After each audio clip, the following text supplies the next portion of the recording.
Hello science के revision में आज हम देख रहे हैं अध्याय 5 जीवन की मौलिक इकाई।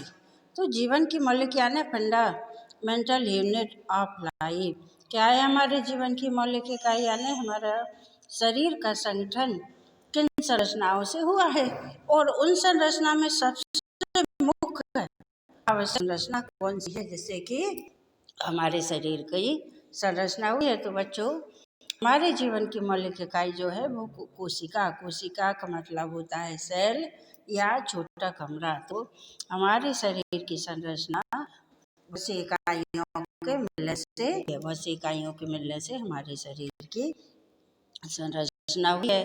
तो जिस तरह से कि एक मकान बिना के नहीं बन सकता, मकान बनने के लिए सबसे पहले आवश्यक होता है कि हम पहले नींव भरे। नींव का निर्माण, नींव जितनी मजबूत होती है मकान भी उतना ही अधिक मजबूत जाता है। तो इसी तरह से हमारे शरीर की संरचना भी बिना कोशिकाओं के असंभव है।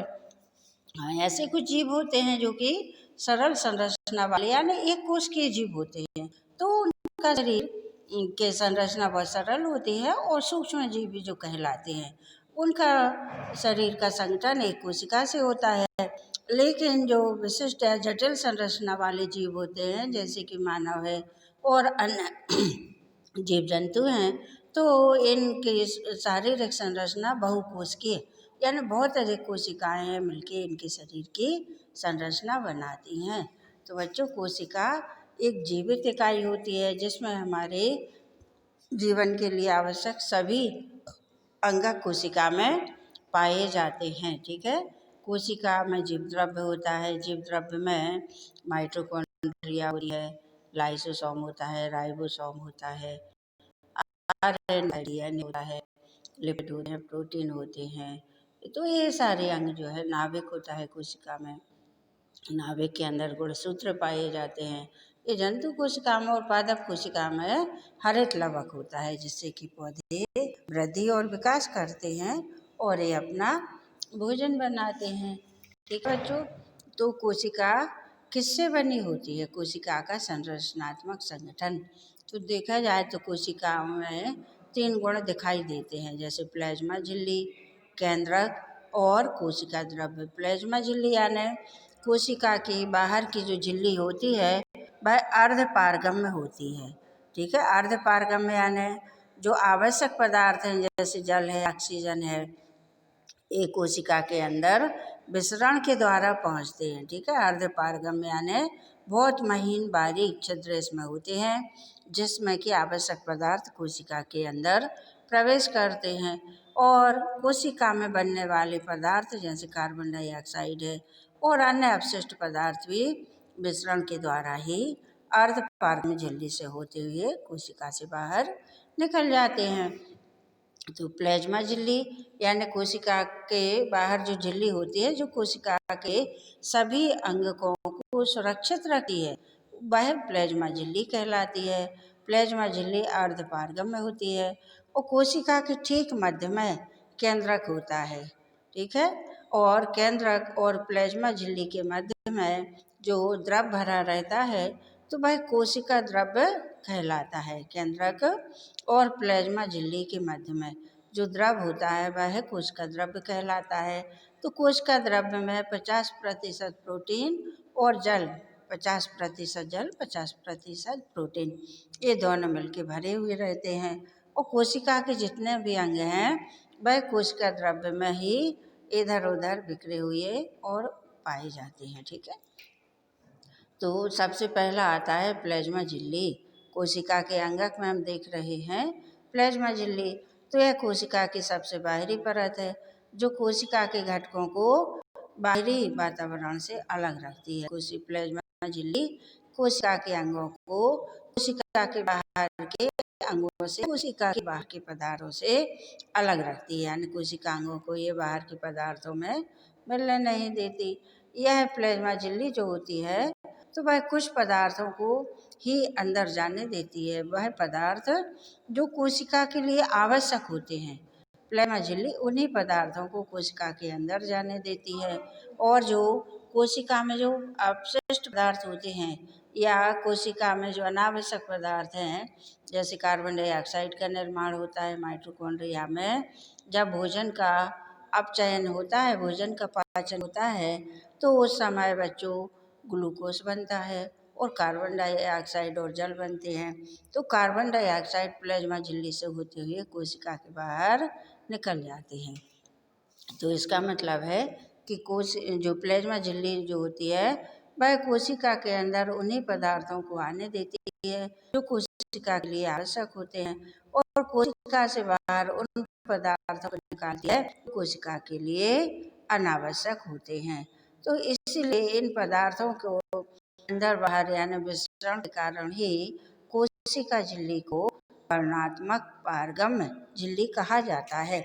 तो बच्चों, वर्णात्मक झिल्ली का मतलब यही होता है कि आवश्यक पदार्थों को अंदर आने देती है और अनावश्यक पदार्थों को एक कोशिका से बाहर कर देती है, यानी उन्हीं पदार्थों को चुनती है जो कोशिका के लिए आवश्यक है और उन पदार्थों को बाहर करती है जो कोशिका के लिए अनावश्यक है।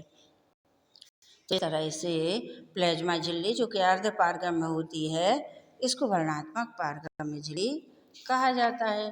ठीक है बच्चों, अगला आता है अपना कोशिका भित्ति। ठीक है, कोशिका भित्ति। तो प्लाज्मा झिल्ली जो है वो जीवों की जो कोशिका है उसमें पाई जाती है। प्लाज्मा झिल्ली जो जीव जंतु जो होते हैं उनकी कोशिका में पाई जाती है। और जो कोशिका भित्ति होती है, कोशिका भित्ति मोटी होती है और प्लाज्मा झिल्ली बिल्कुल पतली होती है। तो कोशिका भित्ति बच्चों पौधों की कोशिकाओं को जो सुरक्षित रखती है वह कोशिका भित्ति कहलाती है, यह मोटी होती है। और कोशिका भित्ति सेलुलोज की बनी होती है। सेलुलोज कैसा पदार्थ होता है? जटिल पदार्थ है और ये पौधों को संरचनात्मक दृढ़ता यानी मजबूती, पौधों की संरचना में मजबूती प्रदान करता है। तो उसका झिल्ली बहुत पतली होती है, अर्धपारगम्य होती है और जो कोशिका भित्ति है वह पादप कोशिका में पाई जाती है। यह मोटी होती है, यह सेलुलोज की बनी होती है। सेलुलोज एक जटिल पदार्थ कहलाता है जो कि पौधों को संरचनात्मक दृढ़ता प्रदान करता है। ठीक है, तो इस तरह से कोशिका भित्ति और कोशिका झिल्ली का हमने अध्ययन किया। अब हम देख रहे हैं कोशिका के ठीक मध्य में जो संरचना पाई जाती है वो है केंद्रक। कोशिका के ठीक मध्य में जो संरचना पाई जाती है वो है केंद्रक। ठीक है, तो केंद्रक कोशिका के ठीक बीच में पाया जाता है। केंद्रक में क्रोमोसोम यानी बारीक बारीक गुणसूत्र पाए जाते हैं। धागे समान पतले धागे जैसी संरचनाएं पाई जाती हैं, उन्हें क्रोमोसोम कहते हैं। तो यह कोशिका विभाजन के समय छड़ आकार यानी छड़ के आकार की सीधी सीधी दिखाई देती हैं। और क्रोमोसोम जो होते हैं इनको हिंदी में गुणसूत्र कहा जाता है। तो कोशिका विभाजन में ये सहयोग देते हैं, यानी इनका काम कोशिका विभाजन। क्रोमोसोम में आनुवांशिक गुण होते हैं। क्रोमोसोम में आनुवांशिक गुण यानी पैतृक गुण, या आपके माता पिता के गुण आप में आ जाते हैं। तो किसके द्वारा आते हैं? ये क्रोमोसोम में। ठीक है, जो माता पिता से डीएनए अणु के रूप में अगली संतति में पहुंचते हैं। तो क्रोमोसोम डीएनए और प्रोटीन का बना होता है। क्रोमोसोम के धागे जो होते हैं वो डीएनए से और प्रोटीन के बने होते हैं। तो डीएनए को आनुवांशिक पदार्थ बोला जाता है। आनुवांशिक पदार्थ यानी आप जानते हो कि दादा के गुण आपके पिताजी में आए, पिताजी के गुण बच्चों में आए, बच्चों के गुण उनके बच्चों में। तो इस तरह से पैतृक गुणों को अगली पीढ़ी तक ले जाने वाला जो पदार्थ है या जो कारक है उसको डीएनए डीऑक्सीराइबोज न्यूक्लिक एसिड उसको बोला जाता है। ठीक है बच्चों, नाभिक के अंदर ये संरचनाएं पाई जाती हैं और नाभिक में भी माना है। अब हम चर्चा कर रहे हैं आगे कोशिका के अन्य अंगों की। ठीक है, अभी तो हमने मुख्य चीजें पढ़ी, कोशिका द्रव्य, केंद्रक और कोशिका झिल्ली। अब कोशिका का जो वो है कोशिका द्रव्य है उसके अंदर कौन कौन सी संरचनाएं पाई जाती हैं? तो पहला अंतर्द्रव्यी जालिका। तो यह है क्या होती है अंतर्द्रव्यी जालिका? ये लंबी या गोल आकार की या थैलीनुमा आकार की ये संरचनाएं होती हैं। अंतर्जालिका गोल आकार की ये संरचनाएं होती हैं, कुछ लंबी होती हैं, कुछ आकार होती हैं।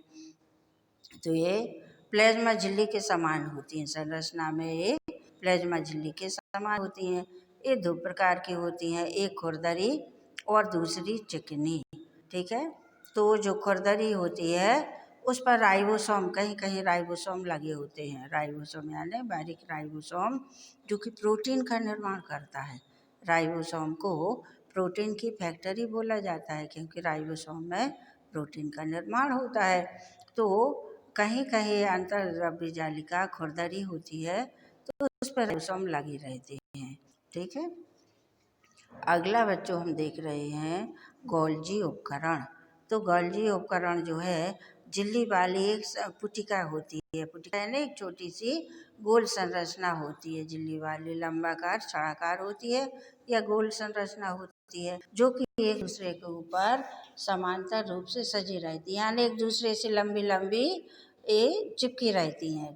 थोड़ी लंबी होती हैं, पतली होती हैं और ये संरचना एक दूसरे से चिपकी रहती हैं, जिन्हें कुंडिका कहते हैं।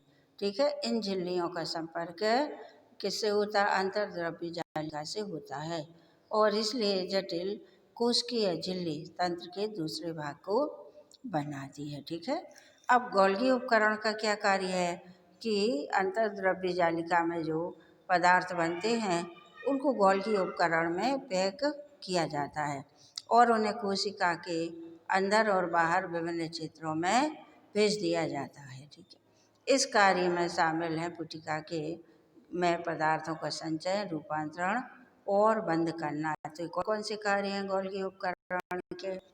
पुटिका में पदार्थ का संचय, यानी गोल्गी उपकरण में पदार्थ जो बनते हैं अंतर्द्रव्य जालिका में वो इसमें संचित होते हैं, रूपांतरित होते हैं और ये संचित करके बंद करके ये रखती है। ठीक है, अगला है बच्चों कोशिका की अगली संरचना कोशिकांग है, वो है लाइसोसोम।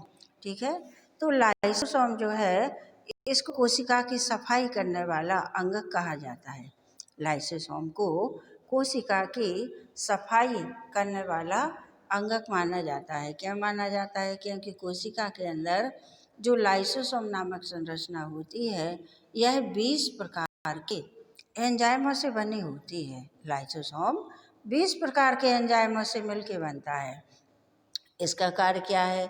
कोशिका के अंदर जो अपशिष्ट पदार्थ बनते जाते हैं ये उनको हजम करता जाता है, यानी पचा के उनको नष्ट कर देता है।